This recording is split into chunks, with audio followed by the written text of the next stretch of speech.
Alrighty. Let's start this show rockin'.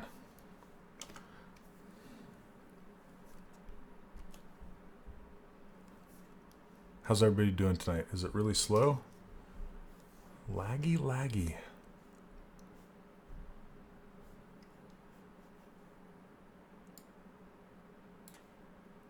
How you guys doing? Is it super laggy for you guys, or is it just me?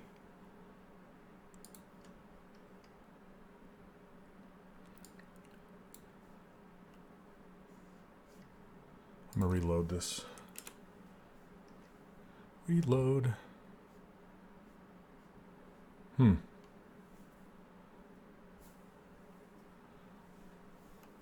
How you guys doing? Can you hear me okay? Is the sound working? Not lagging? Okay. As long as it's not lagging for you guys. I don't know what's happening. Okay. Can you hear me okay? Is it good? I have this new microphone that I got. And let me know if it sounds horrible or not. Sounds good, no lag. Awesome. Thank you for letting me know. And I can read chat, so we're good. Okay, awesome. So last week we left off, we made this like shirt dicky thing. So we only modeled, well, oh, your class is working on lip syncs. Awesome. Okay, what's up, Sumerian? How's it going? So we're just going to continue building out this, the outfit here. And I'm trying to decide what I want to do tonight. I might work on the chaps, whatever you call them, chaps. Let's see. Is everything looking okay? We're not lagging? That's really weird that it's lagging pretty bad on my side. So, and how is this new mic sounding okay? Okay. Oh, thanks, Sumerian. Yes, I need to get those out into the public. Get them shown because they are absolutely fantastic. Absolutely. I'm super tickled. Let me see if I want to do. I can make the mustache. I can do the hair. I can do the hat. Trying to think of what I want to do here. More sound from the left than the right? Only from your left ear? Okay. There's a way to set that. Hold on a second. Thanks for letting me know. Bear with me.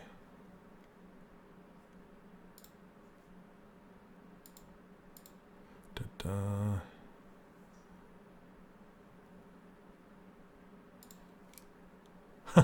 Okay. Okay, hold on a second.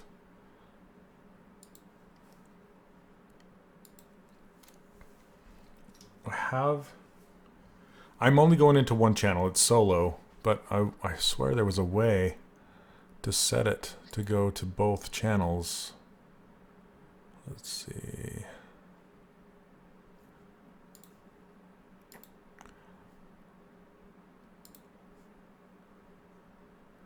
Sorry, bear with me 1 second here. Mix mic. Okay. Is that working? Did that do it?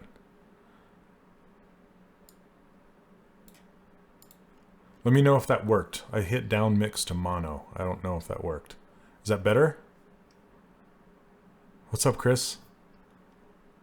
Better in stereo? Okay, great. I have this microphone here. I got to step over here. I have this microphone cord splitter. But I have phantom power for this microphone, and if I split the power, it'll actually like take more power to run this microphone, and it's better to mix it down to audio. So it's looking like a dubbed kung fu film. Does that mean my lip syncing is off now? Great. Okay. Well, sorry about that. Oh. Tell me if my yeah, I need to delay. Let's see, duration. I'm not sure how much to delay it.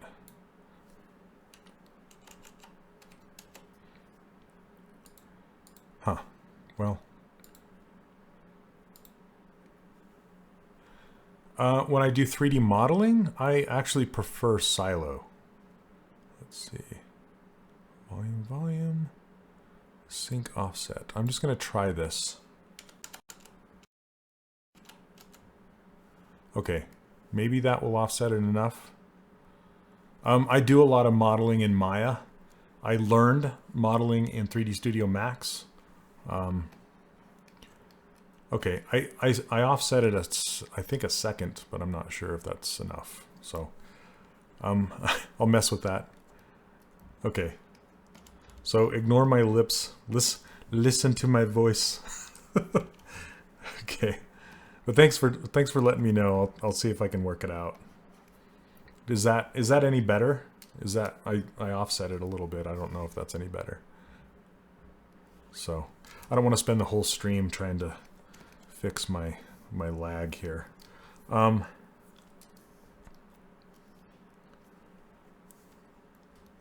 nervous about it because I want to be good. Should be fun. I'm excited. I'm gonna shrink this down, see if it goes any quicker.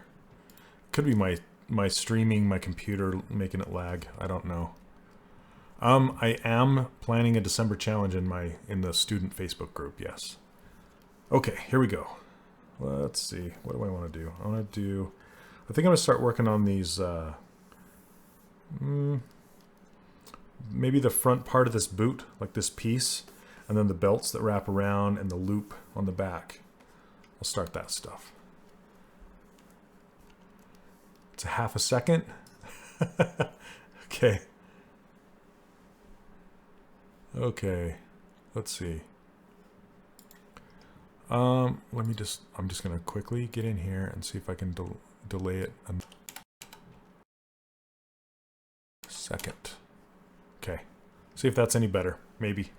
Okay, but thanks for letting me know. Hey, what's up, Tiago? Yay! I'm streaming. Okay, let's do these belts. Let's grab these boots.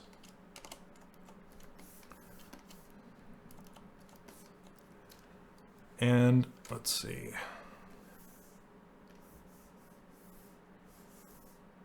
Make sure they don't have any,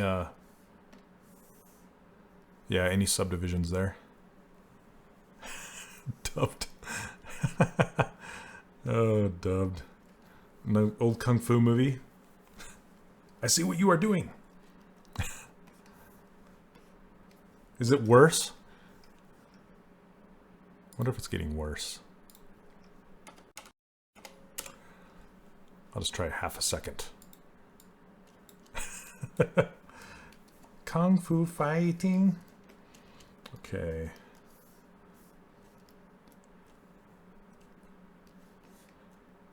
So is the audio quality good, but it's just delayed?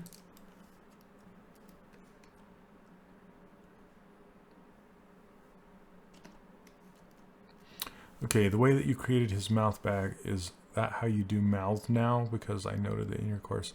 Yes. Yes, Night Shadow. It's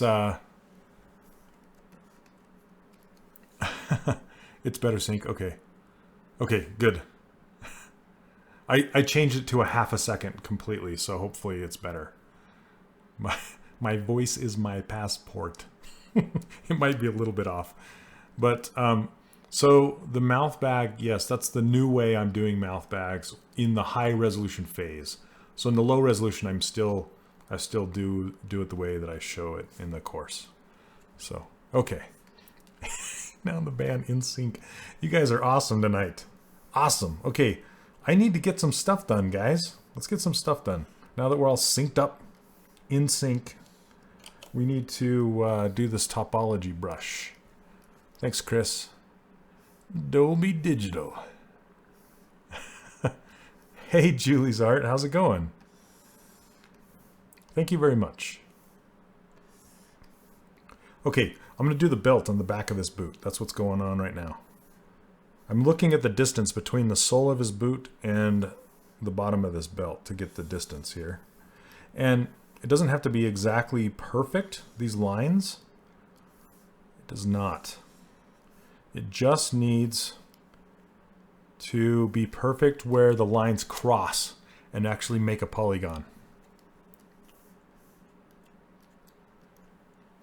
Let's see, nice shot. The way you have a plane change going from the shoulders to the chest on your Disney Infinity characters, was that a style choice or just for yourself? That is a stylistic choice that we kind of made together as a group. So yeah, I'm working on a script right now. Yay, awesome. Hey, what's up, Mad Duck? Welcome to the stream. Okay, so I'm gonna make a, since it's gonna go through this ring and kind of overlap. I'm gonna fake it. It's not really gonna overlap, but I'm gonna make it look like it is. And essentially it looks like there could be a piece of metal in here that the big piece of leather is overlapping, and then, you know, it could be connected to that ring and across. I'm not really sure how I'm gonna work that out, but you can see how when it connects around that ring that it's curved. It's not a straight line. And in order to get a curve, I need to have 3 of these. So what's up, Carly? Do you focus on things that won't be seen, or you just work on it a little? So are you talking about like, I typically will build the body, and the body is not necessarily 100% seen, but it helps me build on top of the body, if that's what you're saying. And you can see, is that what you're talking about? You can see this duster hanging down here, and it's covering the back half of him, but I will still model in his rump and his, like probably his back pockets or something like that you might see, because you never know when he's up. He has a dinosaur that he rides. When he's up on full charge on his dinosaur, that duster might be flapping behind in the wind, and you might, you know, catch a glimpse of his rear. So it depends on if you think you might see it when he's doing his thing or not. I probably won't model, like, say, this vest thing. I probably won't model that all the way around. I will just end it just a little bit past the coat, where the coat will cover it. I probably won't model it past that. And the reason why is because most likely he's not going to take off his duster.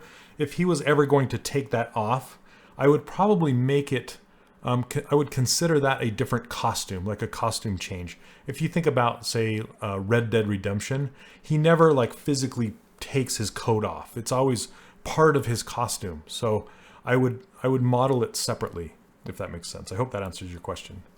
Yeah. What's up, Juan Franco? They're almost like Skocker. I can talk tonight. Like soccer shin guards, they are.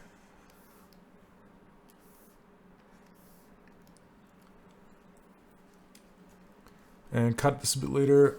But do you start from scratch in ZBrush? I start from scratch in ZBrush almost every time now. When I was first learning ZBrush, and I wasn't quite as comfortable in ZBrush as I am now, I would definitely start a base mesh inside Maya or Silo or something like that, bring it in, subdivide it up, and then start detailing on it. And but now I prefer to, I kind of sort of developed a method where you block out shapes with primitive, or block out characters with primitive shapes. And I absolutely love blocking out characters like that. And that's kind of counterproductive doing it that way in Maya. Doesn't really work that well. I kind of like working with my characters in big primitive shapes. And you can see that in my past streams. Okay, so I see, like I said, all I care about is where these lines cross. So I can be totally jiggy-jaggy through here, and you can see where they cross. So I could go, as long as it crosses here, I can go like this. There we go. See, the line doesn't matter. It's just where they cross. That's all I care about. Okay, but you don't really want to do that. And you can keep these just super simple. You don't have to go detailed on them, you know. Just enough that it makes what you want. Okay, so now that I have that down, And I forgot to duplicate these boots, but it doesn't matter. I'll just I'll separate this belt out as a subtool. Add thickness. Let's see. And I'm going to separate this unmasked. So let's see. Split unmasked points. That's what it's called. And it will take everything that I don't have masked and it'll put it in its own subtool. Let's see. I got to catch up. You guys are great tonight asking all these questions. Do you always keep the hips for males squared? And have you ever used RenderMan? The answer to the first question is absolutely. That's the easiest way to kind of differentiate a male from a female as far as like a stylized character is really keep those, you can see it in this character here, is really keep those hips square. And I try to continue that squareness down his leg. And another kind of a helpful tip for doing the hips is with females, I'll typically start, you know, the ribs will come down, then the torso, and I'll usually start coming out about here, about this area right here. And then it will come out and it will peak like the belly of the muscle, I've heard it called. It's not really a muscle, but the farthest that shape will come out will be kind of aligned with the crotch right here on a female. So I'll typically come out, let's see if I can draw it with a lasso. And do it like Dylan Ekron style. So it'll typically come out here and then it'll resolve back into the knee like this. See that? So that's how far out I will make some, you know, typical females. But on a male, I will not do that. I'll just make it square down as far as possible and then pop it out like that. Hip to be square, like that Huey Lewis song. Nice. Okay, so let's get back to these belts. And have I ever used RenderMan? I have not. I've noodled with it a long time ago when it was free a long time ago, but I haven't really.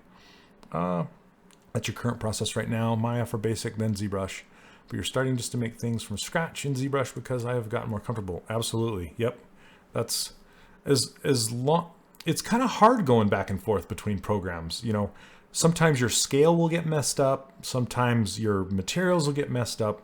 You know, all sorts of stuff. So if you can stay in one program as long as possible before you move back and forth, it's just better in the end, I've found. So, are you going to make a lesson on how to retopo the mouth bag the new way and how to make the mouth night shadow? I want to. That's on my short list, honestly, because it's fairly new. That technique of the mouth bag is fairly new. And so, yes, I need to also say, okay, if your mouth bag's made like this, then you need to retop it like this. But just to let you know, what I do is I will cut the head in half, and I will bring half of the high resolution head over to the retopological or retopology program. And it doesn't matter where you do your retopology, whether it be Maya or something else.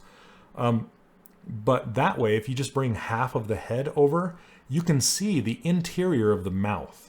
And that way you can just continue, you know, from the inside of the lip and just go around on the inside of the mouth.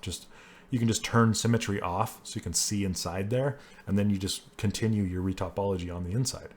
That's about all there is to it. That's why it's nice if you leave just a tiny little sliver of a gap between your lips, because that helps both map baking for the envelope so it doesn't grab the top lip into the bottom lip or vice versa, and it also helps your retopology so they're not crisscrossing, you know, interpenetrating each other. And that goes the same with fingers. You want to leave your fingers apart so it doesn't collide with the envelopes in between the fingers. Yeah, so I hope that helps you out. In the meantime, while you're waiting. Okay, so we have the belts. You can see how low res I have these things. And when I hit D for dynamic subdivision, you can see that it will smooth the edges, and I don't want the edges on this belt aren't that smooth. So what I can do, and this is a trick I've shown several times, is you just go to group by normals, and then you can say crease by group, crease by polygroup. It's that easy. Boom. I feel like I'm on a cooking show. And it's that easy. There you go. I mean, it's pretty low resolution now. I've explained this before, but dynamic subdivision will give you these little orange dots because that is showing you where the actual vertices are. And when you hit D for dynamic, then it will smooth it out. And you can still see the preview. And there's also, you can turn up the preview levels. So by default, dynamic subdivision will show you subdivision level 3. Okay, that's what you're seeing now. And you can go into, let's see, you can go into geometry under dynamic subdiv, and there's this number. See this smooth subdiv? It's at 2. It actually means, because when you hit apply right here, it's going to give you 3 levels of subdivisions. So you can turn this up 1, like to level 3. You can see it smoothed out even more. You can go to 4 if you want, smoothed out even more. This is just a preview. This isn't actual subdivision levels. So that, you know, it just keeps your file size really low, and it keeps this really low. But just remember, when you go to pose your model or do anything like that, make sure you hit apply and you get real subdivision levels in the end. That's what you'll want. Okay, so just one thing to note though with this smooth subdiv is it is very, it's memory intensive if you start cranking that up. It doesn't get memory intensive on something as small as this, but if you try and do it on your whole character, then you'll start to see your machine chug. So by default, you want to keep it down to around 2. So you want to look past these facets that you can see here. Just kind of look past them, because eventually you're going to subdivide it, and then you're going to add even more subdivision levels, and then it'll all be clean and nice. So, okay.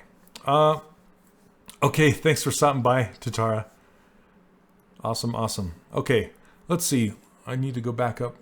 Do you use retopology brush for all your cloth parts like you're doing now? For the most part, Carly, I almost always build my cloth if it's anything with any thickness. Okay, so like if I'm looking at this guy, the parts I would not do that with is probably these bullets because they're round, and maybe the buckles because, you know, I might build the buckles that way. These teeth, anything that has like a cylinder or a sphere, I typically don't. But if it has like cloth or leather or something with thickness, I usually do it just like this. So, and it depends on if it's something really detailed, like swirly lace that would take me forever to do topology with. I might use a different technique where I mask out the lace, and then I will delete, or I will do an edge loop, edge loop mask border is what it's called. Then it'll put an edge loop around that mask that I just made, and then I can Z-remesh that to get me kind of a nice lower resolution thing. And then I'll start with that and then extrude it and add thickness and things like that. So I hope that helps you. Let's see. Yes, cooking with Shane. What's your tip on retopo? Like to retopo in Blender? So I mean, there's a whole book on how to do retopology for deformation. You just want to make sure you have enough geometry around all the joints, and you want to make sure that you have a good deformation type topology for your face. You know, it gets pretty deep, probably deeper than people want to listen to me yap about right now. But hey, what's going on? Welcome to the stream. All right, how do you delete edges when you extract topology? So you have to use the Z remodeler brush. And I can show you really fast. I'm in the Z modeler brush now, and since this is just a preview, then that means the Z topology brush will work. If I had actual subdivision levels, it wouldn't work. It would give you an error. Okay.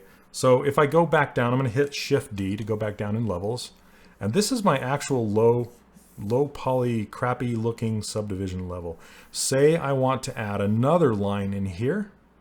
By default, if you hover over an edge with ZModeler, it will let you insert a mesh like this. I can insert it like this. And you'll notice that it's not really going along with this curve. So I'm going to undo that, so I just have this one new one. So what I'll typically do is I will mask that new edge, and I will invert the mask. Then I will take this gizmo, get it over here, and it doesn't matter where it is in space. I'll just move it down to follow that arc. So this is the first part. I know you didn't ask this question, but this is how you insert a new edge. And if you want to get rid of that edge, I can clear my mask. I just go, I go back to ZModeler. I hover over an edge, and you can see where it says, if you hold down Alt, you'll delete an edge loop. So if I hold down Alt and I tap on that, it goes away. So I hope that answers your question. If you just want to do just like a single edge and not the entire edge loop, that gets a little trickier, but you can do just delete right here, and it says edge. So this is your ZModeler menu, and that comes up when you hover over either a face or an edge or a vertice. And it will give you a different menu depending on what you're hovering over. So if you're hovering over an edge, it'll give you the edge menu, and you can click delete edge and then delete. It doesn't always work. It wants to delete the whole thing. So if that typically only works if I have an edge. It's not like Maya or another polygon modeler. It's its own thing. But this delete edge is typically when you have triangles and you want to delete that center edge of a poly to make two triangles into a polygon. That's when you would use this delete edge. So do you do most of your hard surface modeling in ZBrush or in Maya? Typically nowadays I just do it all inside of ZBrush, because it's becoming robust enough that I can. So I'm going to delete that and go back. Okay, here we go. Yapping. So now, this is what's really nice about doing it this way, is since it's so low polygon, I can come in here with my move brush and just edit it. Just kind of move it around. My move intensity is pretty low. You can turn it up. And if you find yourself, if it's not moving very well, you can always hit Shift D and go to the lowest subdivision level, and then move it there. Sometimes the move brush works a little bit better in the low resolution before you preview it, but just make sure you keep turning preview on and off so you make sure that what you're doing is what you want. Okay, now that I have this, you'll see that this leather piece is kind of going around that ring. Let's put the ring in place first, and then we'll try and fake that wrap around the ring. Okay, and how I can do that is I have this insert multi-mesh brush, but since I don't have a ring in my insert multi-mesh right here, I used to, but I took it out for some reason. I'm just going to drag a cylinder right here. Then I can split this off. So split unmasked points. Make sure I have this selected. And you'll notice that my gizmo is set right at the point where I drew it. Okay. So it's a cylinder, right? But I want it to be a ring. So what I can do now is, since 4R8, I can click on this customize icon, and I can hit this ring 3D. And it's really small. Really small. Okay. So I can come in here and I can start messing with these handles here. Let's see. Okay. I'm gonna go out of here, go back to the Gizmo 3D, and then just make it bigger. Let's see. I need to turn on local symmetry. There we go. Man, that was really small. And it has lots of faces. I'm not quite used to how this thing works yet. So let's see if I can do, yeah, okay. Whoa. I can still mess with it even though it's scaled here. This is twist. I don't want to twist it. Okay. No, I want it low. I want it full coverage. Radius and scale. Subdivide. There we go. There we go. I don't want it to twist.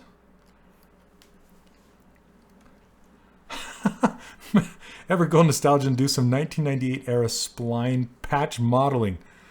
Oh my goodness. Do you know, did you bring that up because you know my history? Back in this is going way back. Back in 1998, I helped write a book called 3D Creature Workshop. And I wrote a chapter, maybe 2 chapters, on how to model characters in 3D Studio Max using patches. And you can, I think it's still on Amazon, but yeah, it's pretty, that's funny, bring that up. Tiny Ring, Tiny Rick. Love stylized characters, me too. Okay, I answered that. Found that it toggles between Gizmo 3D and the optional part. If you press W and press W again, oh, that's interesting. Cool. Okay, I want to make sure my subdivision preview is off. And I need to look at the size of this ring here. It looks pretty good. Now I can go back to Gizmo 3D and then move it around. That is pretty cool. That would have taken me a lot longer to do. Like the old way I used to do that was I would go get another tool and make a tool and then append it. Like, yeah, I'm not going to get into it. It was a mess before, but now it's great. Thank you, Pixelogic.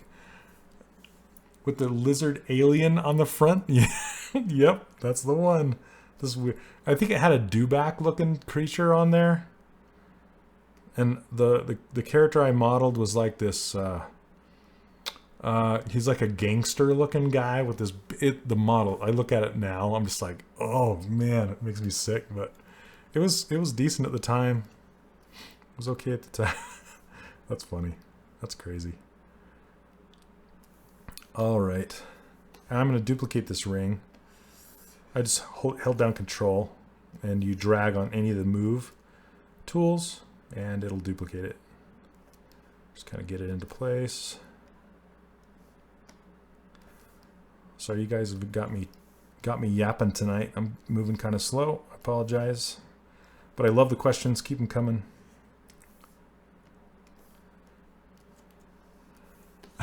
Yeah, that's true, T-Chan. Hey, what's up, Trixo? Stylized characters. They're my thing.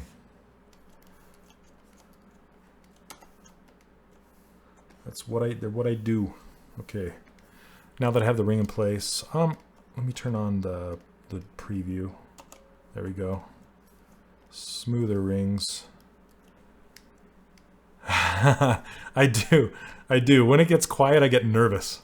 You know, I'm like, okay, what's wrong? What's going on? Why aren't you guys talking? I'm by myself. Talking to myself. Okay, what I wanted to try with this to kind of make it look like it's wrapping around is just uncreasing this forward-facing edge. And another trick you can do too is you don't have to stay this low resolution if you don't want to. Like this is my level 1. What I could do is I could actually subdivide it once, like Control D. Okay, and then I hit delete lower, and now it's higher resolution, and now I can hit dynamic subdivision, and it's going to make it even higher. So now I'm working with a slightly more dense mesh, and I use that trick all the time. It just gives me more, but it's going to divide everything by 4. It's going to quad everything out, and sometimes you want that, sometimes you don't, and you can go in and delete edges just like I showed you before. But now it allows me to get a tighter curve that will follow this ring a little better. So now I can go into ZModeler and crease edge loop partial. I'm going to uncrease this by holding Alt. And then I need to slide these away from there, from the center here. Let's see. Sumerian, that's not a bad idea, actually. I might start it. I'll have to think about that. I'll have to think about that. Okay. So this, another thing you could do with these edges is slide them. Slide edge loop partial. And I can slide this back in space. Sometimes it doesn't always work. See how this one rogue vertice is not coming back? But that's okay. It's easier to slide everything like that and then use the move brush and just tweak it back into place than it is to try and deal with not being able to slide stuff. There we go. See that? It has a nice wrap now. But it's not going around the ring very well. So I can just come in here. Hey, what's up, Harry Manables? Welcome. Welcome again. Okay.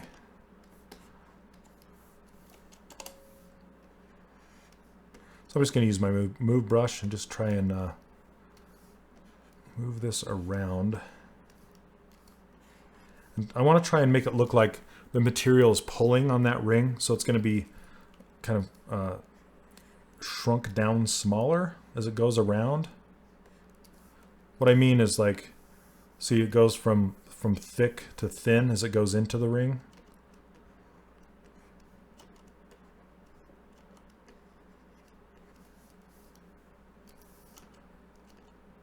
Come on, draw size. Let's see. And if I miss your question, feel free to ask it again. Let's see. What is the challenge for December? I haven't announced it yet, Carly.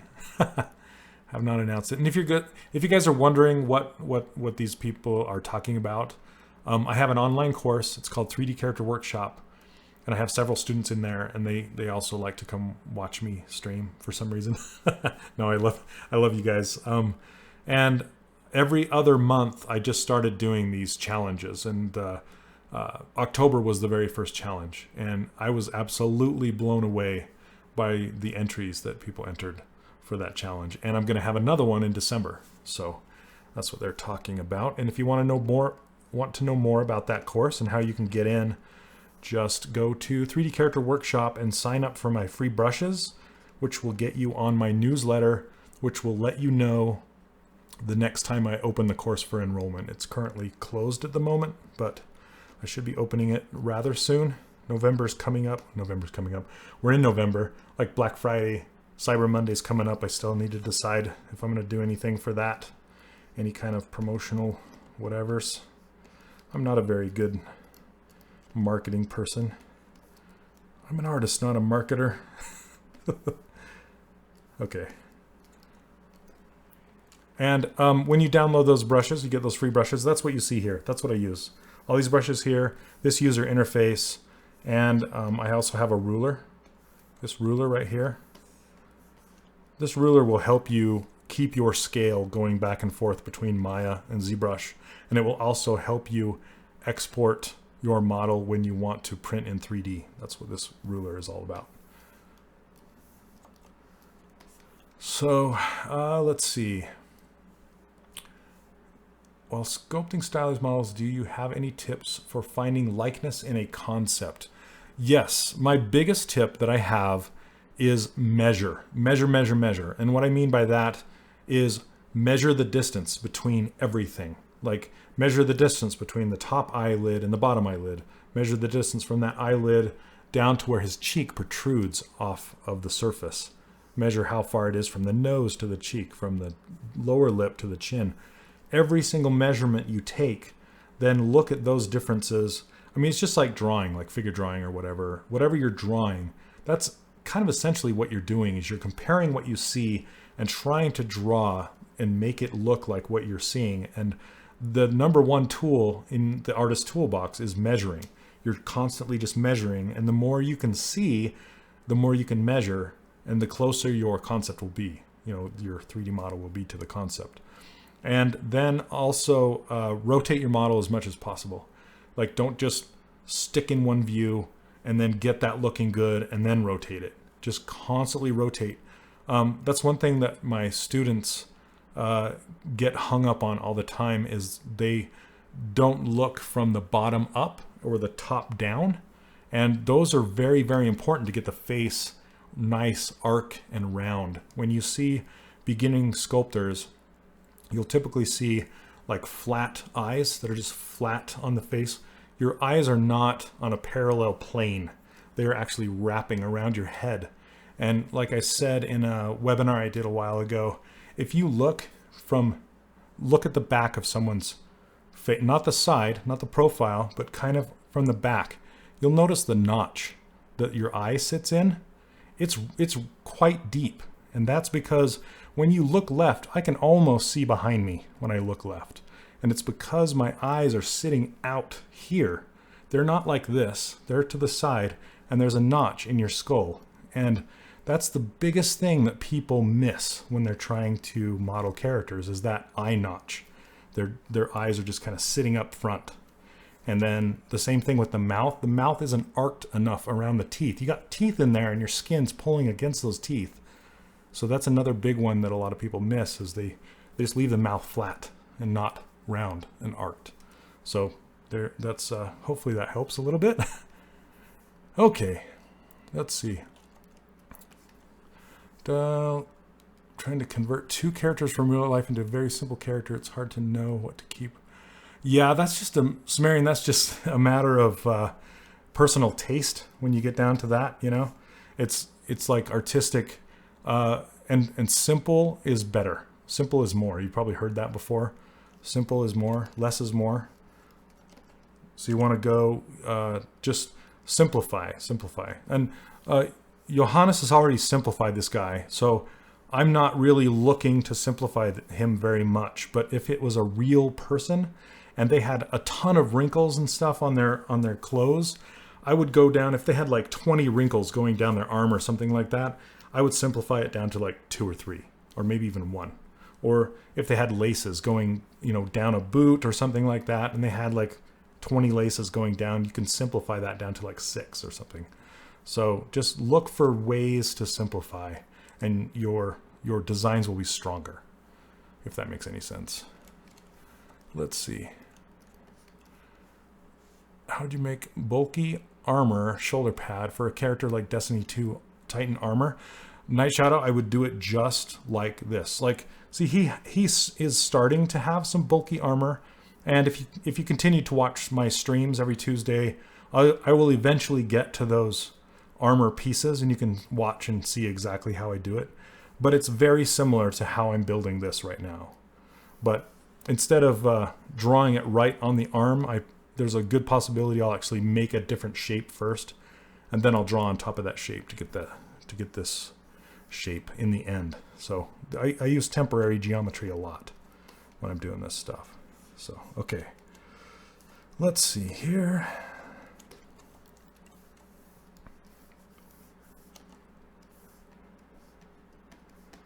Okay, I'm just, I need to do the same thing that I did here, but on the other side. See how that kind of looks like it's tucking in and around now?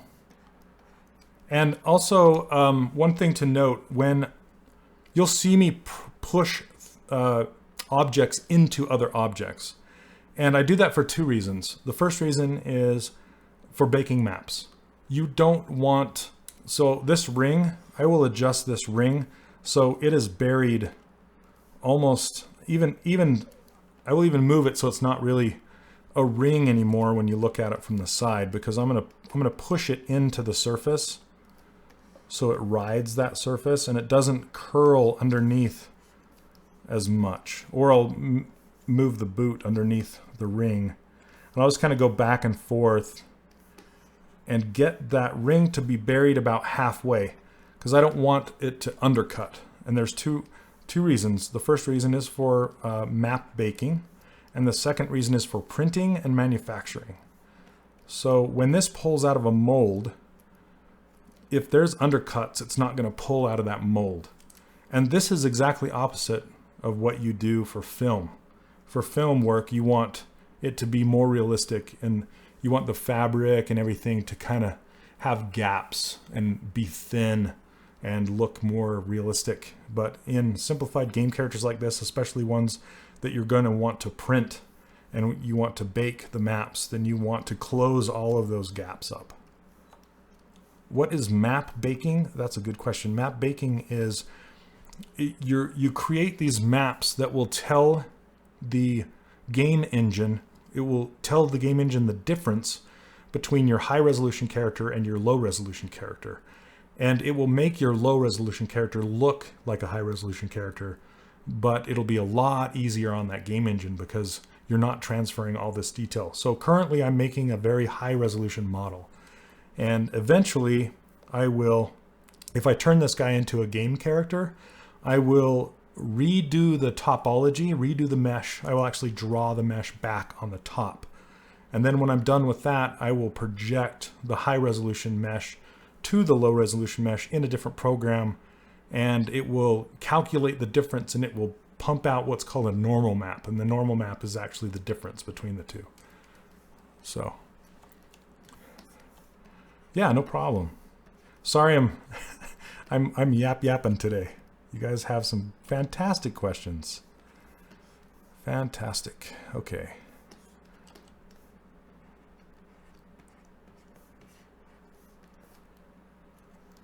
All hail the normal map. And the normal map is just something that explains light direction, the way the surface is facing based on where the light is coming from.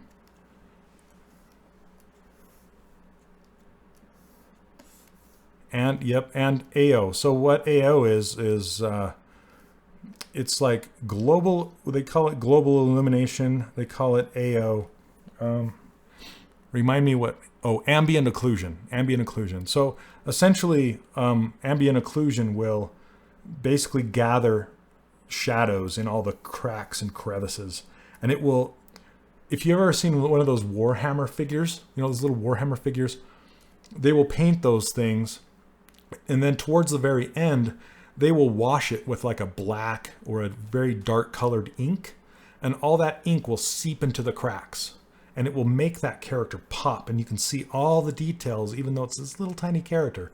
And that is essentially what AO maps do for game characters. They just make all the details pop, and you can really dial that in when you're making those maps. So, I've seen those Warhammer characters. Oh, Sumerian. Too many of those. They seriously, right? I've never gotten into those. I've painted some D&D figurines. I would love to make some of my own, which I will eventually someday. That's my goal. Okay, let's uncrease this just like we did on the other side. I'm not sliding it, I'm creasing it, or decrease, as it were. Slide it. Okay, it looks like it all worked on this side. Let's see. They have a store in South Jordan. I live in South Jordan. Thanks for stopping by. Hey, I saw that you were a fan of that place. Dude, that's just right down the street, that Warhammer place. Do they have paints and stuff there? I'm letting my geek show. That's what. I'm a geeky guy. I like D&D, cartoons, video games. You know, I'm one of those guys. I'm one of the guys your mom warned you about. Yes, it did. And it's called, the store itself is called Warhammer. Like, you know, you see like See's Candies and, you know, just other stores along there, and this Warhammer. I'm like, is that the Warhammer I think it is? You know, because there was a store next to it. My wife makes fun of me all the time. But I'm going to tell you guys a story because it's pretty funny. I live, there's a lot of LDS Mormon people around here. And part of their history is the pioneers crossing the plains, and they call it trek. They made the trek across the plains to come to Utah, and they recreate this trek, kind of like those Civil War recreations and stuff like that. And there's a shop over there next to this Warhammer shop, and they sell these Trek uniforms, and you know, it's like, get your Trek uniforms here. I'm like, they sell Star Trek uniforms over there? And my wife just laughed and laughed. No, it's not Star Trek uniforms. It's Pioneer uniforms, you silly goose. So when I saw Warhammer, I'm like, is that really Warhammer? Or is it like the Mormon history Warhammer? I don't know what I thought, but nope, it's the real deal. It's Warhammer. Star Trek is a Pioneer show. That's true. That's true. Oh man, I haven't watched very much of the new one because you have to pay extra for it for CBS. I'm not gonna. Sorry, CBS. So I've been watching Orville. Oh, you have the Drax I made. Thanks. Yay! Sounds like a fair trade. Yeah, Discovery. I heard some. I'm not going to go on a rant, but yeah. I'm not a fan of how they changed up the Klingons and made it more like some kind of action film something. I don't know what they're trying to be. I don't know. Okay, that's looking pretty good this whole time, and I've just made a belt. Okay.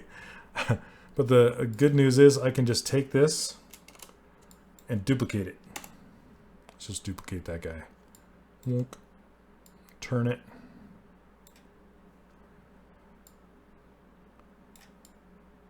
And there we go. Now I can just rearrange these.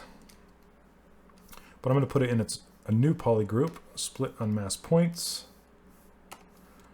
All right. I'm going to get busy for a second, and then I'll get back to chat, because all the people that are coming here to watch me model, and I'm yapping. But I'm glad you're learning a lot. Okay. Like, I love teaching, so.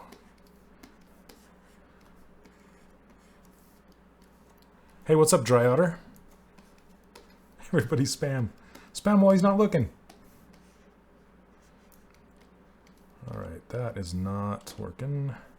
Here's another trick you can do if you have a large piece of geometry that you want to move all at once. See, the move tool is okay, but it just doesn't move it all together. So this move elastic works much better. See that? Move it right into place very quickly.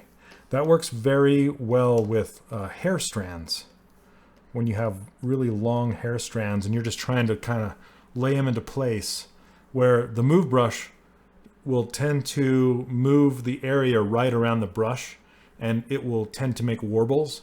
So warbles are like, you know, maybe sometimes you want that, but if you have nice, straight, flowy hair and you're trying to get a strand from like say here to here, you can rotate it into place, but if you want it to flow, it's easier to use that move elastic brush. And you can grab like more towards the tip and it'll just kind of move really nicely. So that's why it's out here on my main menu, because I use it enough. Yeah. Move elastic is your friend.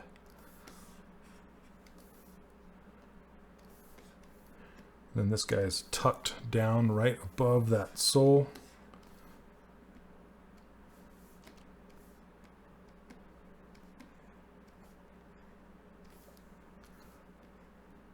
Okay.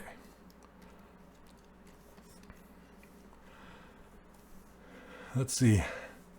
How do you create a new polygroup? There are several ways to do that. Look at the belt modeling stream.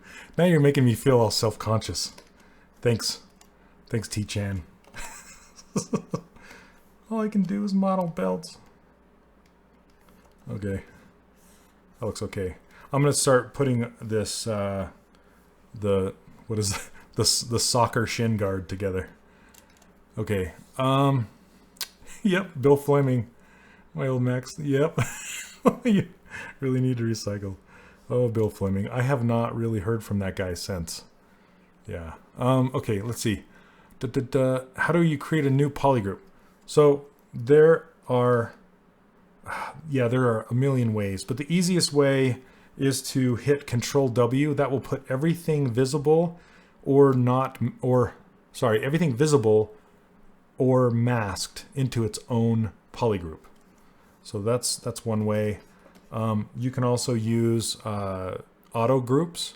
This will put every object into its own group, or you can do group by normals, and what that will do is anything past a certain degree, right now I have it set to 45, so anything past 45 degrees it will put into its own polygroup, and I use that for this belt that you just watched me build.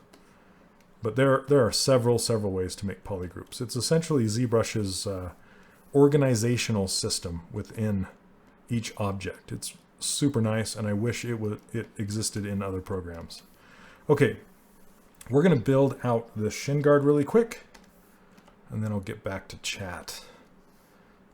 This shin guard actually goes above the boot line, which is up underneath the knee. And what's cool about this topology brush is even though I have the boots active, I can draw past the boots onto other objects. I don't have to just, like I can draw this topology brush all the way across, like so. Okay. Okay, hold on, and I'll get to your questions in just a second here. Let's see, it's 9 o'clock. Okay. So typically what I do when I do stuff like this is I will draw the core lines first. So like the center line, like I just did, down the center, and then down each side. It looks like it goes to a point and back up, and the point is just above that boot line. So I'm not going to go like this and make that point. I'm actually just I'm going to go like this, and then I will move those points into place after the fact. And I will typically draw my lines past where I want to go. Okay.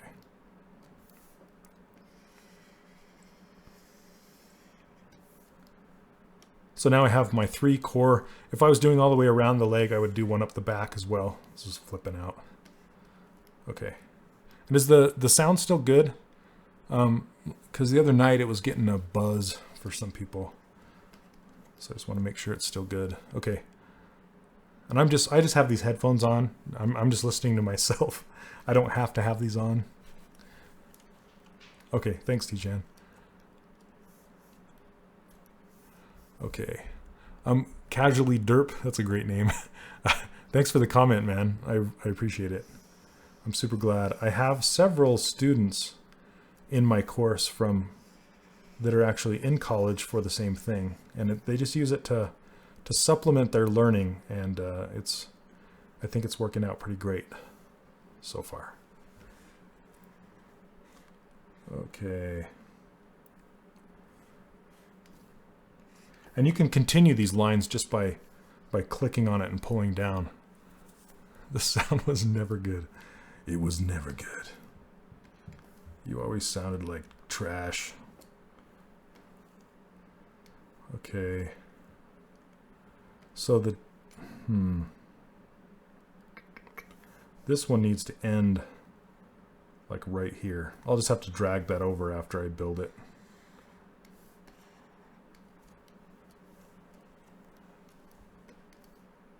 I wish you could go back. Congrats on graduating, though. That's a big thing. Carly, let's see. What you leave the middle part of what you're doing now and not delete it. Like I would have delete because I won't been seen. I'll start thinking that is unnecessary polys. So that is just called like just basic essential cleanup.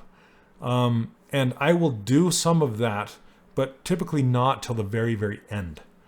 You're probably used to modeling low polygon models where every polygon counts and you really want to clean it up and be as low as you possibly can. Well, when you're doing your high resolution version inside of ZBrush, you kind of have to throw that idea out the window. And it's kind of like you're just building the base. You're just building what you will use to create your low poly with after the fact. So if that makes any sense, you'll do all of that cleanup later on and delete polygons that won't be seen. So this is not going to be an in-game model. This is a very, very high resolution model that would make any game engine just cry and scream. So we will come back and make a low polygon model after the fact. Okay. I hope that helps. So I'm going to end this shin guard right at the kneecap, because it looks like it just ends right underneath there. And you'll see it start to make faces all the way up, and we just have to ignore that for now. And then we'll start making polygons that are as square as possible.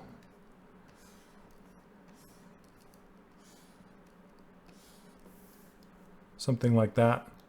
And then the reason I went all the way up is because it's like, you know, lacing your shoes. You just go all the way up and then you turn it a little bit. Instead of doing one line all the way around at a time, I just continue these lines. And you'll notice I'm stopping the lines in the middle, in between the two vertical lines. That's so I can continue. If I stopped it right here, then it's a little harder, and sometimes ZBrush will choke. It didn't that time, but a lot of times it will choke. Meaning it will put extra dots in there and it won't make a face. It won't make an orange square out of it.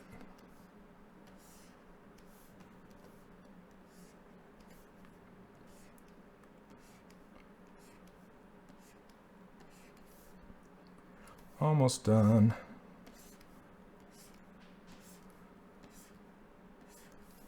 Okay, and then if I just hold down Alt and drag on the surface anywhere, it'll clean up all those loose ends and look nice. Let's see.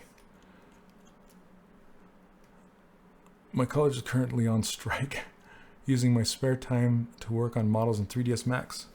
Oh yeah, UV mapping in 3D Studio Max. That's a challenge, I'll tell you. Okay. I could, if I wanted to, I could tap on the surface and give this thing thickness, just like we did with the belt. But I don't want to do that. Instead, and I've shown this in previous streams, but I just want to make a single-sided surface. So how you do that is you just turn your draw size down to 1, and then tap on the surface, and sometimes it doesn't work. There we go. And it looked like it inverted the normals on this, but it's there. You can see it. But I'm going to bust that out into its own subtool as soon as this is done saving. Let's go split to unmasked points. And now I have these shin guards. But so when it gets dynamically subdivided, it naturally shrinks just from the subdivision algorithm that it does. And so it was actually pushing it into the boots there. So you can see that. So I'm going to have to move it forward in space, like so. And then I can move this down and just scale it out. A lot of times people will try and scale something. Let me go back. If I have this local symmetry turned off and I try to scale it, see what happens? It scales on the world center. So if you're ever modeling and you catch yourself doing this scaling and it's scaling from the center, all you need to do is turn local symmetry on, and then it will scale on itself rather than in the center of the world. It'll scale from the gizmo center. There we go. So if I put this guy right in the middle, then scale it, you can see, there we go. Much better.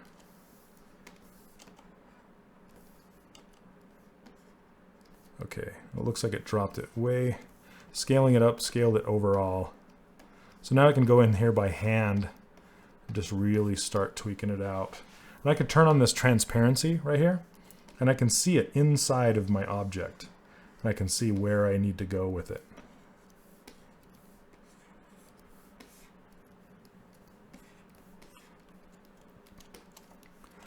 Let's see.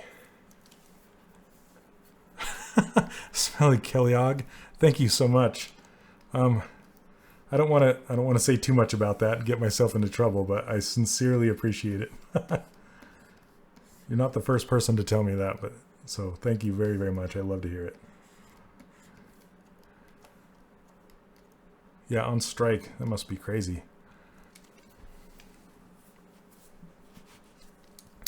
Okay, I'm going to show you guys another trick.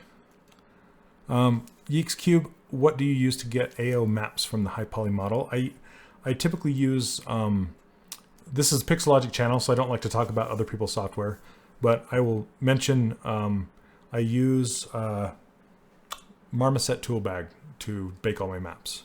But you can bake maps inside of here, and it does a decent job. But I need absolute control, so I typically bake maps over there. It's more about speed.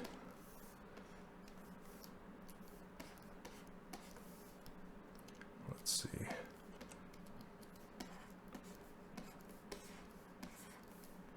Okay, I'm going to show you a trick.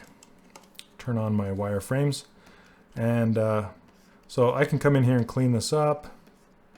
And say I'm not getting this to wrap cleanly enough around this leg, so I want it to be a little more dense, but I don't necessarily want it as dense as it would be if I were to subdivide it like this. That's a little more dense than I need. So I'm just going to put in some more vertical lines, but I want it to follow this contour. And if I put in a line right now, sorry, let's see, insert.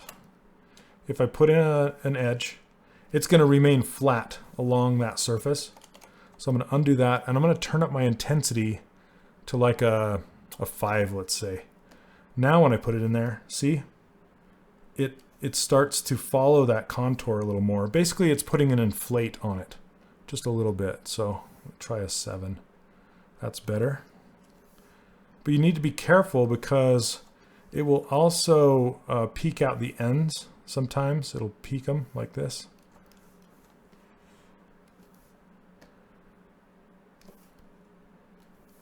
And that way, since I'm doing it like that and inserting the edges like that with the contour, now I don't need to go in every single vert and just, with my move brush and move them out. It's all even. Now what I can do is I can even this up by holding down Shift, turning down my intensity, and just lightly going over this. I need to turn off spotlight projection. Lightly going over this and then letting go. That's a little too fast still. Okay. So that's kind of this secret smoothing algorithm, is if you start smoothing by holding down Shift and then you let go of Shift while you're still doing your smooth, it will relax the mesh rather than kind of shrink it. So you'll get a better overall what is it called? Like reorganizing of the faces. It won't smooth the edges, so you have to be careful about that. But it does do a really good job at smoothing and evening out the surface. So you can see how these are kind of getting more even as I go. And that's kind of how I like to try and keep things smooth and clean. Let's see. I'm getting this piece above the ring because see how it kind of has this angle before it goes up. I'm going to fake that and just get that angle here. So I have two faces doing that angle over here. I need to raise that higher. Right there.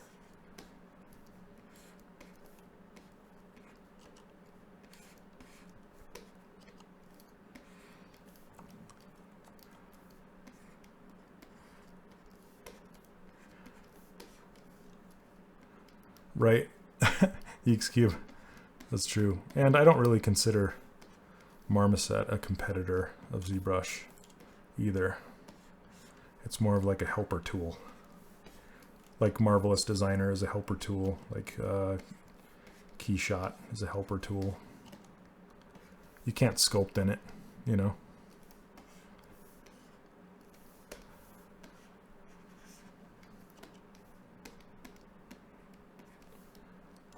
Okay, now I can turn off transparent.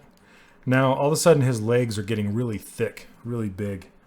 So I need to condense them and make them a little more closer to the surface. And I can get that when I hit dynamic, but I really want to pull these in.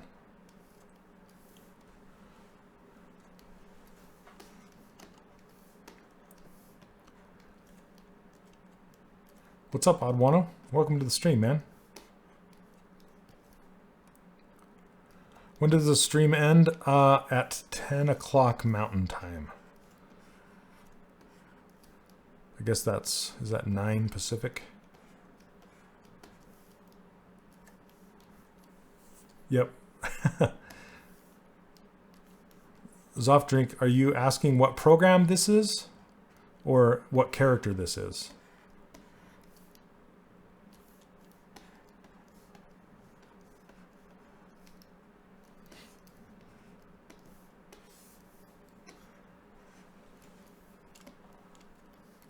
Okay, I'm just going to pull this in, and I want to try and start making this point coming from the knee brace out.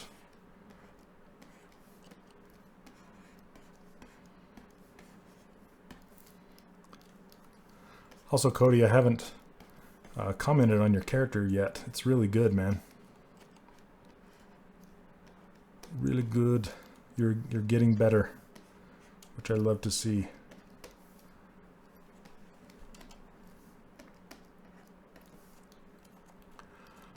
No, this character was designed by Johannes Helgeson. So if somebody would be so kind to link to Johannes's ArtStation in the chat, that would be fantastic. He's one of my favorite concept artists right now. And I kind of collaborated with him on the idea of this guy, but it's all of his design. It's fantastic. And then a friend of mine from Avalanche Studios, Kevin Keel, he came up with the original idea. Like, I mean, it's been done before, but a cowboy riding on a dinosaur. I gotta show you this.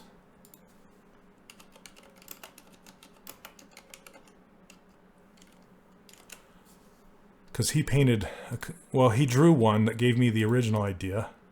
So let me show you this. Can you guys see this? So this is Kevin Keel's original pen drawing.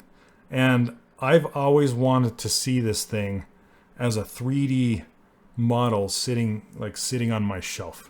Just that dinosaur in a full run, and the cowboy kind of up in the saddle, just riding super fast. It's awesome. And this head is great. Then I asked Kevin if he would mind if he would mind doing another one that's slightly, that's painted and showing a little more, like not completely from the side. And this is what he gave me, but the cowboy is still not as detailed. So I gave Johannes these two drawings with permission from Kevin, and then Johannes came up with the one you see here. So let me show you. Let me import the new one. This one right here.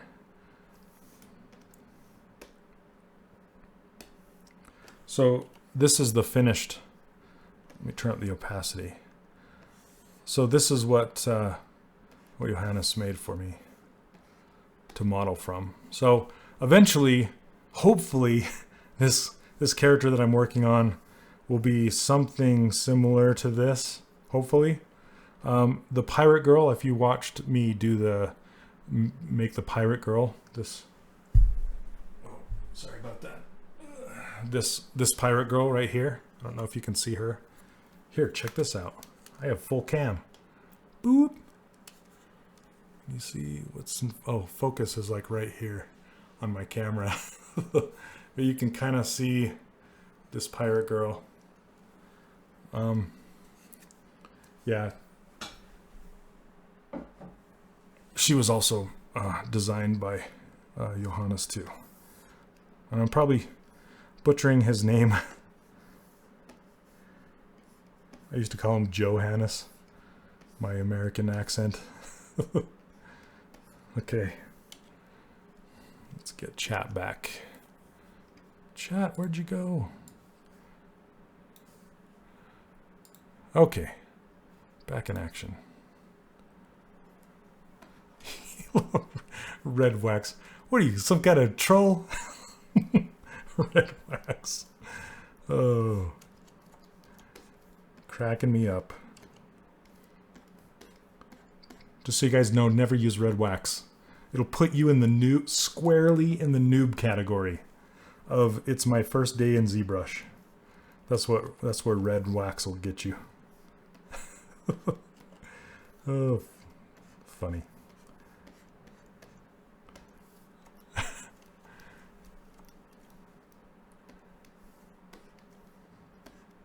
Oh, thanks. Thanks for posting that, Cody. Yep, you can probably see the Pirate Girl concept on his art station. You might even see this cowboy one up there too. If I had all the time in the world, I would sculpt every single one of his designs. He just knows volume so well, so well. It just makes it easy to sculpt his concepts.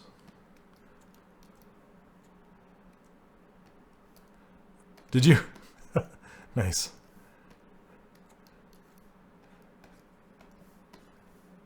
Yeah, you guys should all follow Johannes if you're not already. He's amazing. He's a Swedish dude living in Canada right now. The only reason I say that is because I have some Swedish blood in me, apparently. I don't know. We're all mutts. Okay, I'm going to tweak on this thing forever. But eventually, I don't want it this big. But I do like from the front how it peeks out at the calf level. I'll probably do that as well. Okay, but how you add thickness to something like this now? Pitagomez Jaime, whatever. If you look up in the chat, Curious Art Fox posted a link to his art station. Let's see.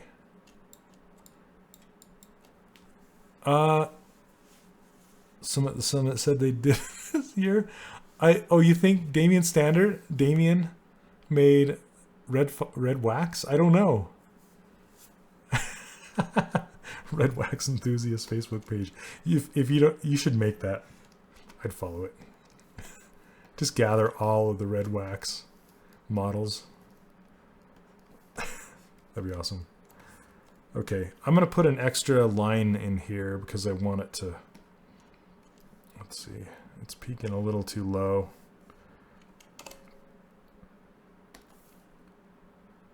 It's our edge. See, now it's the intensity is too high, so I'm gonna turn it down, maybe all the way off. Then I want to slide this one, the whole thing. There we go. Just space these out a little more.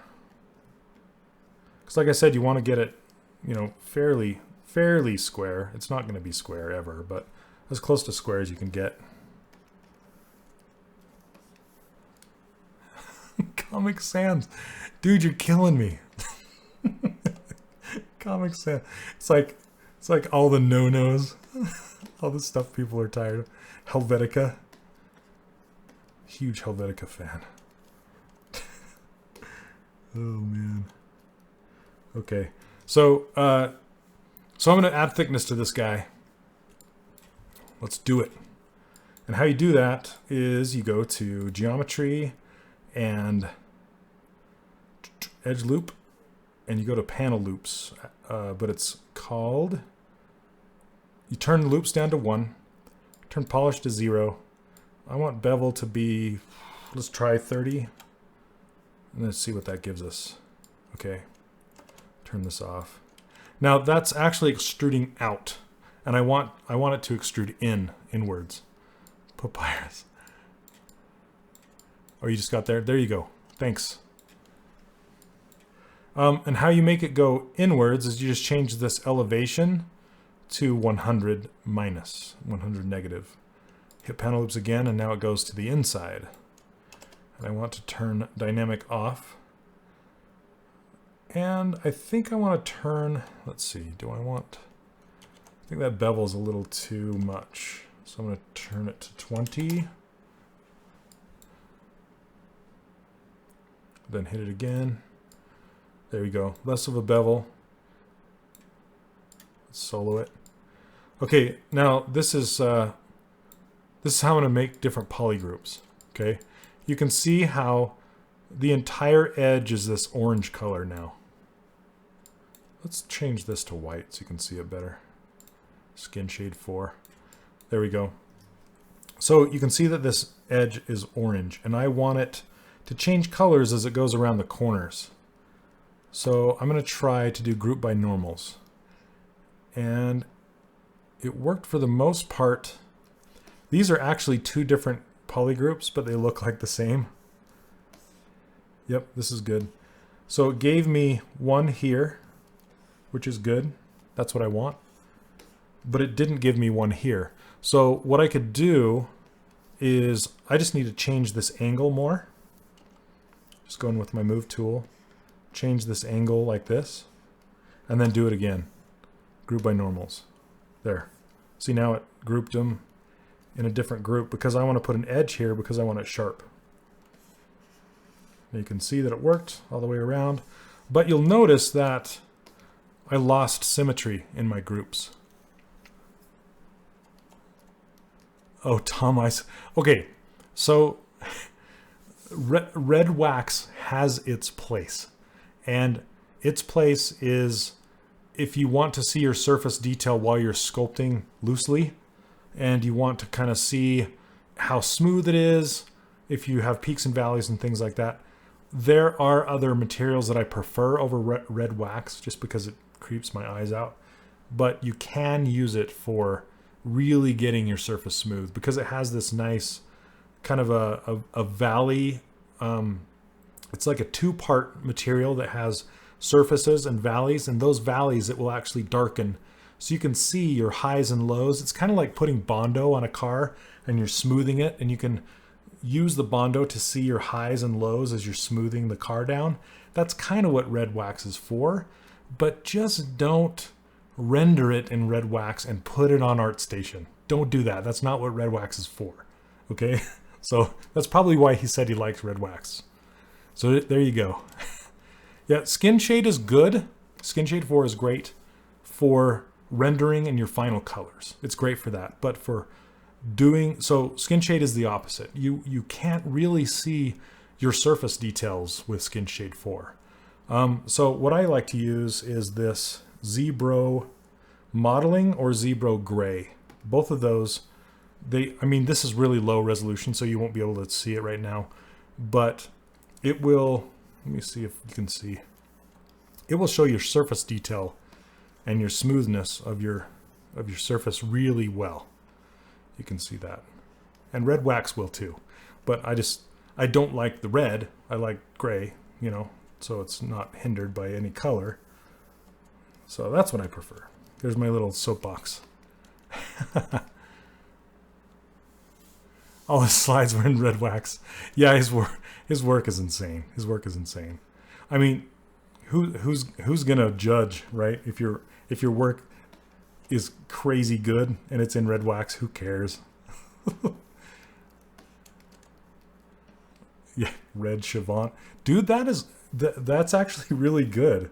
I have this terracotta too, this ZBrush terracotta, and they do have some red Chavant stuff that I know it's kind of joking, but there is some in it that it is good.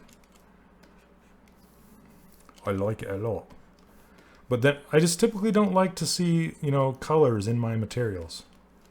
You know, because I want to see the poly group colors. That's what I want. Okay, so now you can see the thickness better. And what I was saying is, you can see that when I did the group by normals, I lost my symmetrical poly groups. And there's a really judge's sign. There's a really easy way to get your symmetry back, and that's just by using mirror and weld. Just hit that, and now your symmetry's back. Okay, and now it's time to crease. It's time to crease. So let's just hit crease poly groups, and then hit dynamic subdivisions, and here we go. Look at that, nice.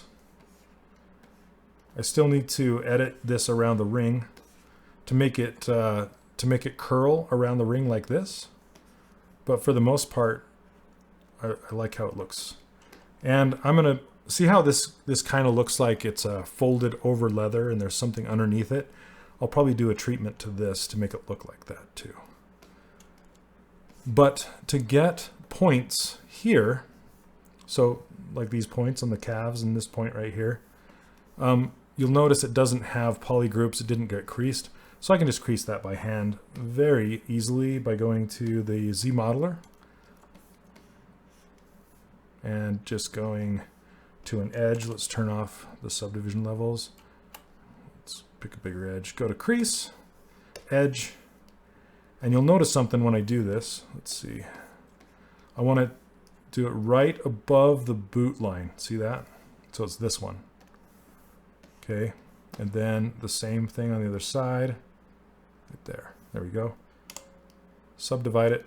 Now you can see this crease, but sometimes it gives you, and you might have remembered this on my last week's stream, and you can see it right here. Sometimes it'll give you these bad pinching areas on an inward crease.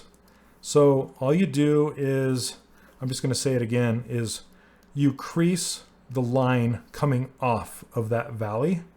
And then after you subdivide it for real, you can go in there with a polish brush and just polish that out. It's much easier to fix that than it is to fix what it does when you don't have that extra crease line extending out from the valley. So I just wanted to share that with you again. Let's see. You saw an advert on TV for that. Oh, which character are you talking about? Oh, you're talking about the brand new the Disney toy box line that they're doing? Do you see that? So the Disney merchandise group down in Florida are attempting to somewhat revive the Disney Infinity line a bit. And so far they're doing a decent job at it. And I praise them for trying, and I'm grateful for it. And you can tell that Marvel's involved, because the Marvel characters they're changing them, and I'm pretty sure it has something to do with Marvel. This is just my thoughts, my 2 cents.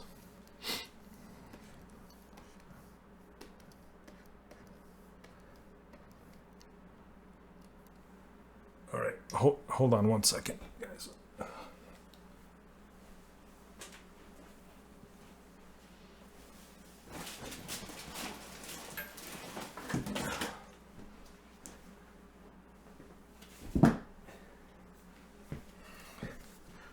Okay, sorry about that. I needed to get a pad to stand on. My back was starting to kill me. I have this pad that I stand on. Paloma de Llama, great taste in headphones. Thanks so much. Yeah, Sennheisers. I love Sennheisers. I have another pair right here. This is the older ones that I used to wear.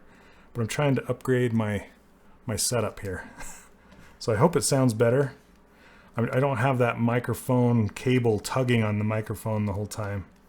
I'm trying to get it up and out. Yeah, coffee break? No, I wish. It's more like a foot and back break. I just had to get my cushy foam that I stand on. I forgot to set it up. And my back was telling me, hey, you better put that on. Okay. As a MOBA, that'd be awesome, right? All the little blockheads as creeps coming out.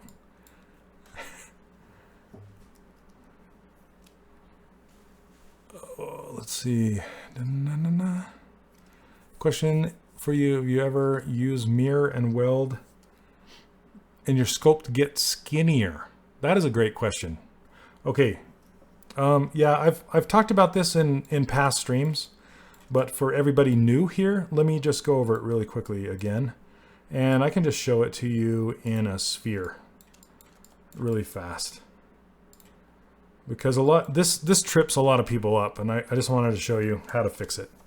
So let me show the floor. See, here's the floor. And I'm gonna turn off symmetry. Say you were sculpting and you got your model off of symmetry like so. Okay, and you're working on it and you're like, what happened? And then you go to do mirror and weld. Come on, mirror and weld. Maybe it's because local symmetry. Is it masked? Oh, that's why it can't have subdivision levels. It doesn't. There we go. Okay, so it just got skinnier. This is what you're talking about, right? So you'll see that it's getting skinnier when I do mirror and weld like this.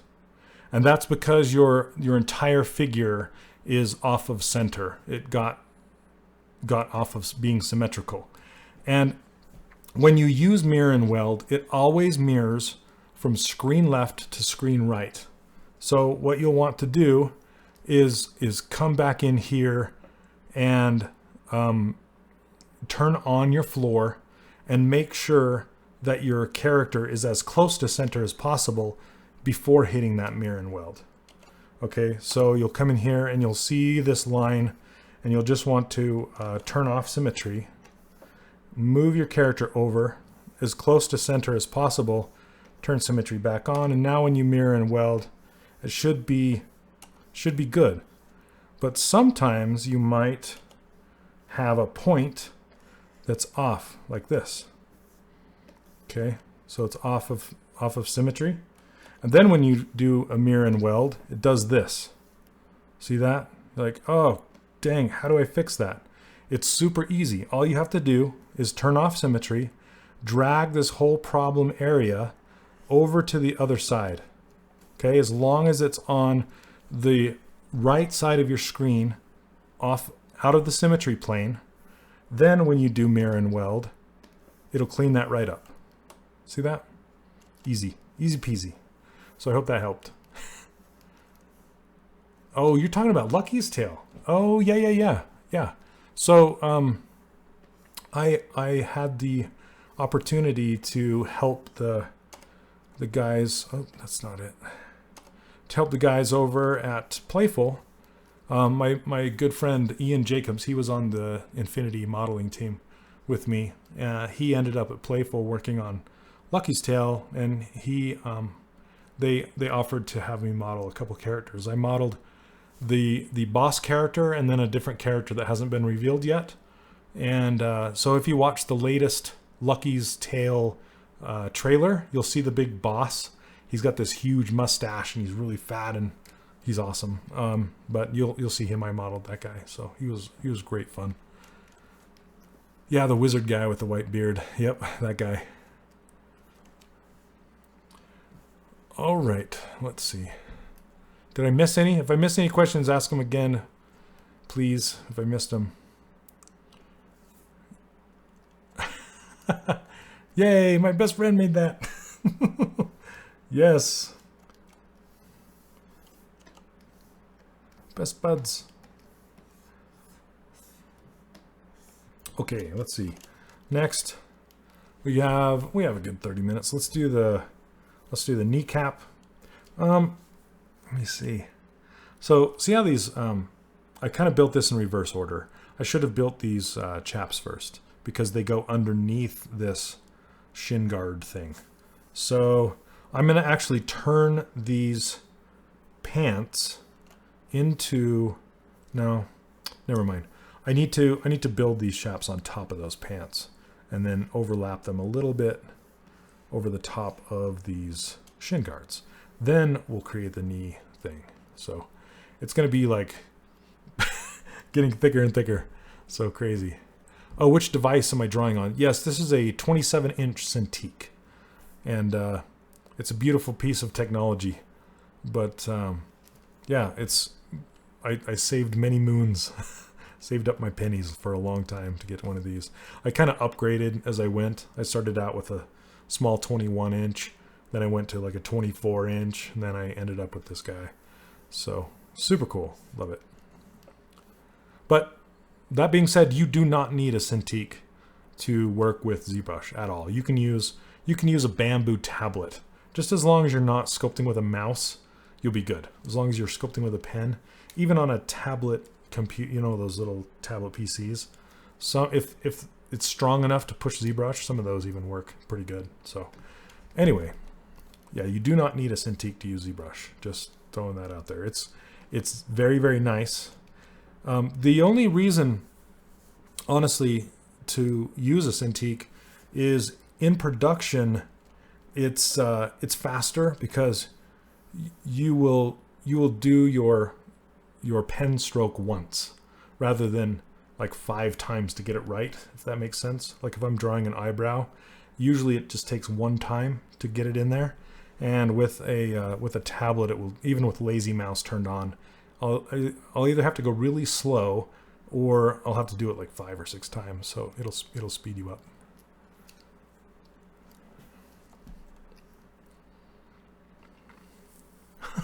Mouses are awesome. It's like sculpting with a brick. If that's your thing, man. If that's your thing. Do it. Be you. Okay. I'm going to. Well, it's a good time to save this thing. Okay. Let's duplicate these pants. Duplicate the pants. Let's see what this geometry looks like. So you can get fairly inventive when it comes to getting the geometry you need. One thing I can do right now is I could do exactly what I've been doing and use the topology brush. But this is essentially the pants with a piece missing. I'm not gonna say anything more than that, but it's pants with a piece missing in the, like right here. So I can use this to my advantage because it's already there. I can use the retopology brush and draw that in, but it'll take a while. So I'm going to see if I can do better and just try and delete the parts that I don't need and then Z-remesh it and see if I can get a decent piece of geometry that I can use. So let's do that. A 2x4.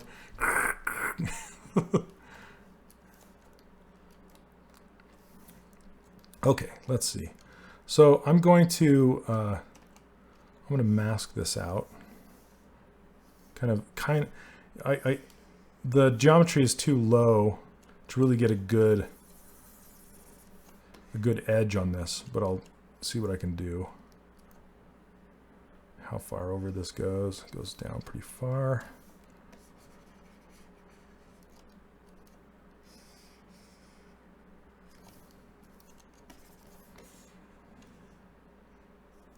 Okay, I'm going to solo this. It kind of matches on the back and just goes around.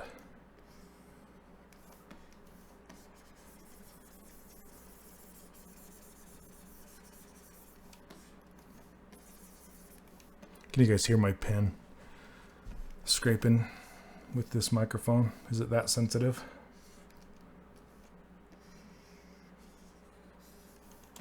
Like Bob Ross.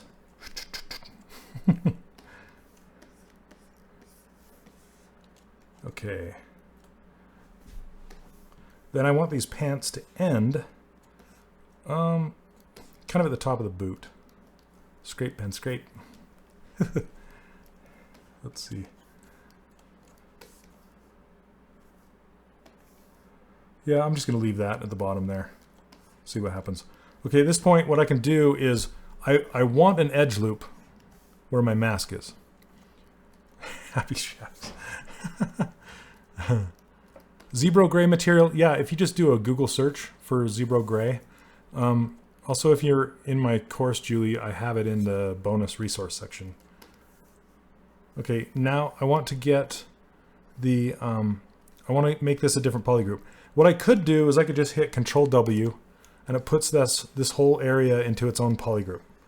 But you'll notice that it's very low polygons. It's very stair-steppy, right? And that's not what I want. So what I can do is I can go into geometry and edge mask border, edge loop mask border. If I hit that, you'll notice it puts a new loop around the mask border. And then it's still semi-jagged. It's not perfect. So what we can do now is we can do polish by features. And that is under the deformation menu, under polish by features right here. If I crank that up, that'll smooth it right out. Just a couple times. Whoop. So there we go. And it does make this band sometimes, but that's okay because when we Z-remesh it, it'll go away. I can also do polish by groups. That works too. It essentially does the same thing. It just polishes that edge along there. Let's go back and see if if it does it any better. Yeah, it's just kind of peeking it out the same way. So now I have this edge, and what I can do is I can delete that part now. I just hit delete hidden, and now I have these shapes. But I mean, I can use this geometry. It's not horrible, but I want to see if I can get it a little better. So what I'm going to do is, well, when I say better, I mean a little lower res. Okay, so I'm going to go into geometry, Z-remesher, and I'm going to turn this down. I'll try 6. And that's 6,000 polygons, and just see what it does. So it starts to create some poles in here, which I don't know if I want, and it's still pretty high resolution. So I'm going to turn it down to like a 4. Try it again. All right, Cody, thanks for stopping by, man. Yay. Cool. Okay. So this is still almost just as dense as it was before. But so what you can do is Z-remesh this again if you want to. So you can turn it down, or you can even hit this half button, and it will half the resolution of this. And you can do it again. See that? It just takes it down by half each time. Try 0.3 with adaptive size 0. All right, we'll try it. I'm going to go back up. Let's do it.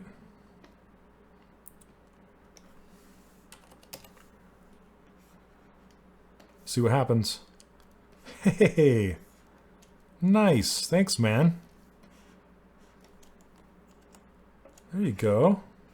It's not too bad. I mean, it's creating some craziness in here, but that's to be expected when it's curving up like this. Thanks, Dry. I'll have to remember that one. All right. Now we can get to business.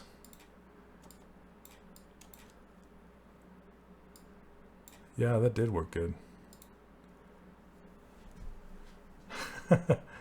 Okay, I'm going to show the pants again. The pants are still there. All right. Oh, you did? Ah, Pav Mike. He's the man. So, Michael Pavlovich, he streams on here as well. If you didn't know, you should check out his streams. He streams really early in the morning. So, well, for me anyway, might be at a good time for you guys. But He streams pretty early, and that guy is like an encyclopedia of ZBrush knowledge, kind of like Paul Gabry and Joseph Drust. They're all in the same like ZBrush knowledge level. I know enough to get by, you know. I know quite a bit, but man, they know it just like you can ask them anything. But I highly recommend checking his stream out. Okay, now that we have this, all we need to do is add thickness. This one's easier. It's not as complex as this shin guard. Yeah, his highlight playlist on YouTube. Yeah, that's a really good one. And he has a beginner ZBrush lessons, like 1, 2, 3. I think it eventually becomes a very affordable. You have to pay for it, the intro to ZBrush stuff, but it's super affordable and it's good. But he does tend to talk very quickly, so you get lost fast, you know. So sometimes you have to rewind it and watch it again. But yeah, he's awesome. Trying to get a drink from a fire hydrant. Absolutely. It's like all the information. Like that guy from remember those old Galoob commercials, those Micro Machine commercials? He reminds me of that guy. It's like blah, blah, blah, blah, blah. What are you saying? Slow down. Okay, let's add some thickness. Thickness. We're gonna do an edge loop, poly loops, probably with the same. Except for I want to go elevation 100. Yeah, okay. Let's solo this. Welcome to the stream, everybody, if I haven't welcomed you already. Okay, you know what? I bet, no?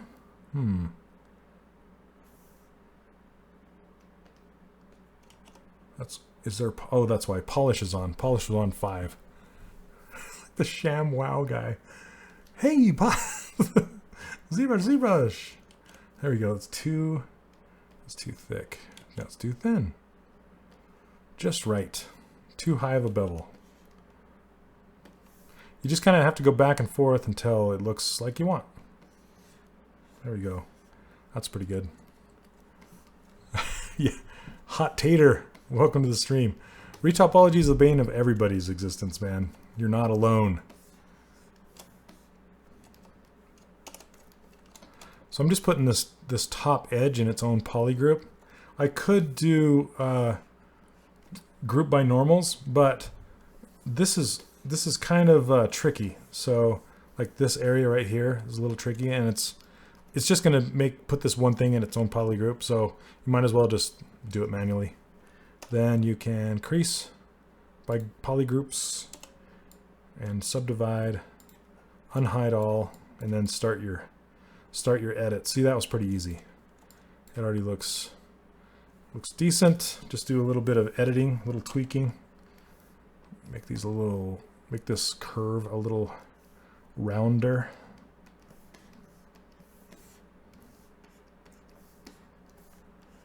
Drop these a little more. Fast shafts. Fast, like a rap battle, but like a fast talker battle. That'd be awesome. I want to see that now. Let's kickstart it. Let's do a Kickstarter. Fast talker.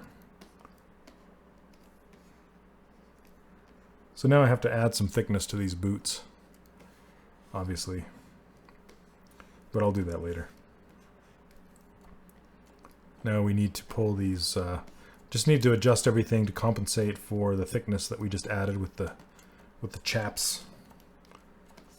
Fast chaps. Okay.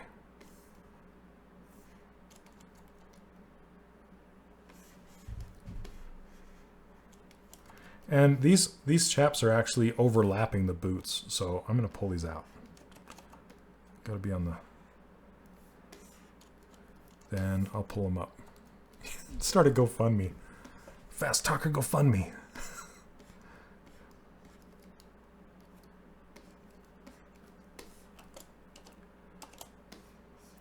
That is a little too low. Okay.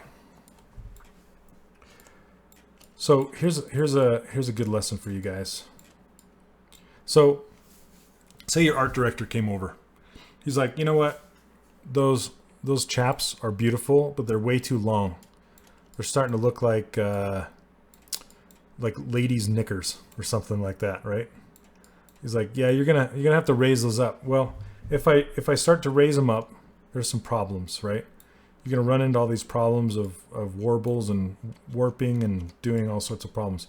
It'd be easier just to delete some edge loops and then cap that off again. So what's the easiest way to do that? Well, and this is why I was just talking to one of my students earlier. This is why I absolutely love working in single-sided objects. Okay, like one side. Instead of having thickness, what you can do is just isolate the outer shell and then delete all the interior. So now it's gone. Now, if I select lasso right here, I can just hold down Control plus Shift and just start deleting these two like this. And so those two loops are gone. Now if I hit delete hidden, and you'll notice that if I have something hidden, the dynamic subdivision preview goes away. So that's kind of how you know if something is hidden or not.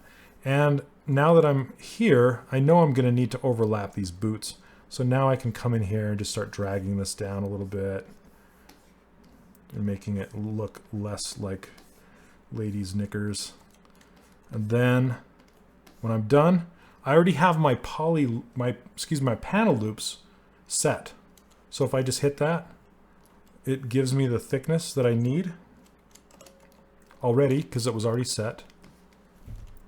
Then I can just do the same thing, go in there, put polygroup that top piece right there, and then crease by polygroups, dynamic subdiv, and there's my thickness back. Bam, easy peasy.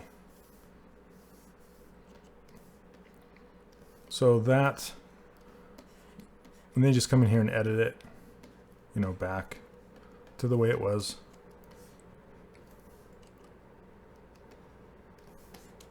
Looks like it's standing. I don't know why it pushed it out more, but anyway, then you can just come in here and just work it back. It's like thicker than it was, but super cool way of editing your stuff. So you don't have to be afraid of, like, you know, if you were in, well, doing something like that in Maya is easy, but you don't need to be afraid of art directors coming in and saying, hey, can you change that? Can you change that? When you're like I've had art directors come in and say, hey, I like the cape coming off of this direction, but I want to see what it would look like going the other direction. And you just spent like hours making this cape do this awesome thing going in this direction. You're like, excuse me, but I just did all this stuff. What am I going to do? And that's exactly what you do. You just duplicate it, delete everything that's not that single plane, and then just mirror it to the other side, rework it into its own space, and then just re-add the thickness to it. It's pretty simple. Yeah, you have to delete the thickness first. That's why I try and keep these poly groups as possible, you know, as long as possible. I want to keep it. I like none of it. Then you go cry in a corner. Oh. Yep. Tiago, it's about that time, right? Yeah. Thank you so much for joining the stream tonight. It's about time to be done. It's hard to pull in points that are crossing the center line. And you can always turn off symmetry, work on one side, and then mirror and weld it. That's not a problem. And like I said, I always try and, like, you got to close all those gaps. So when you 3D print it, it doesn't capture the resin in the little hollow spaces.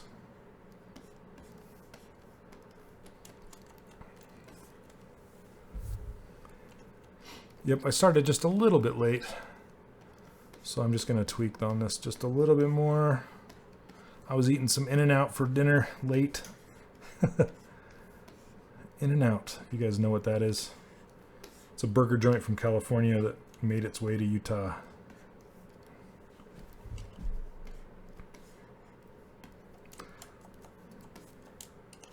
All right, well, we didn't get as far as I would have hoped, but you guys asked tons of great questions, and I hope you learned a lot. And as always, if you like this user interface and you like these brushes, head over to 3dcharacterworkshop.com. Here, let me put it in the chat here.